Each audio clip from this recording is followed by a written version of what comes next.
So I talked a little bit about who my first hire was when I started Experiment 27, the first iteration like 2.5 years ago.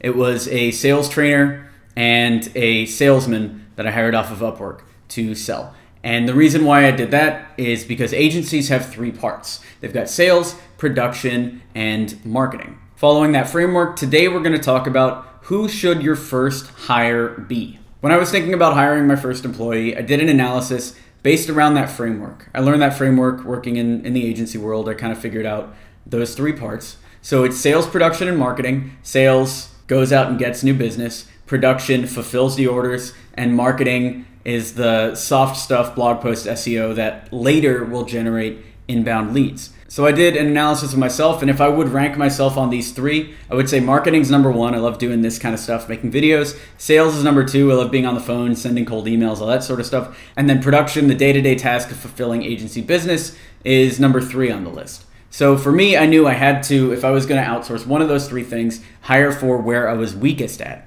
For you, it might be a different one. You might be weakest in sales, so you hire a sales guy. You might be weakest in marketing. For a new agency, the balance that worked for me is the founder, me doing sales and marketing, and then hiring somebody else to do the initial orders. For us, it was kind of a struggle at first. I went the first month or 2 not making any money from the business and actually losing money to pay these people's salaries because there just wasn't enough work coming in. So I knew I had to double down and hustle harder from a sales point of view. After that, I hired Robert to help on the production side when we pivoted from selling sales to selling content, and that helped a lot more because he was hourly. And the reason why I tell that story is because your first hire also doesn't need to be a salaried employee.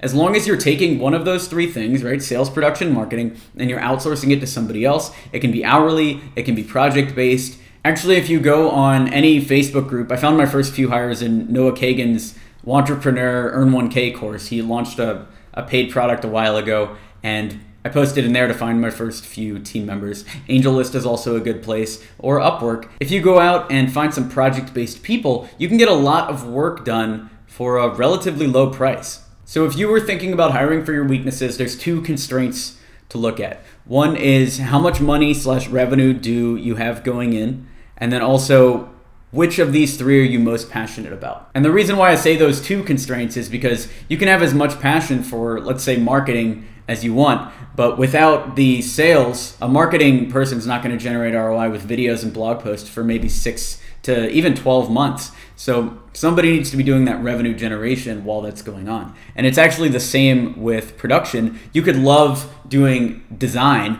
but if you don't have the money to hire a sales guy, you're going to have to sell for the first, let's say, 3-4 months before you get enough clients to hire a sales guy. But as long as you have that passion rank, you should know which to hire for first. So for me, like I said, it was marketing, sales, and then production. So the first person I should hire is a production person. Then the second person I should hire once production is done is a salesperson to help outsource sales. And then finally, a marketing person to remove myself from the business, because the ultimate goal is to create a business machine and remove yourself from it. What about you? How do you think about hiring? What are your strengths and weaknesses? If you had to rank yourself, sales, production, and marketing, how would you rank yourself? And then what does that mean about who you should hire? If you like this video, feel free to give it a thumbs up to encourage this type of content. And if you need marketing support for your digital agency, check out experiment27.com. Thanks.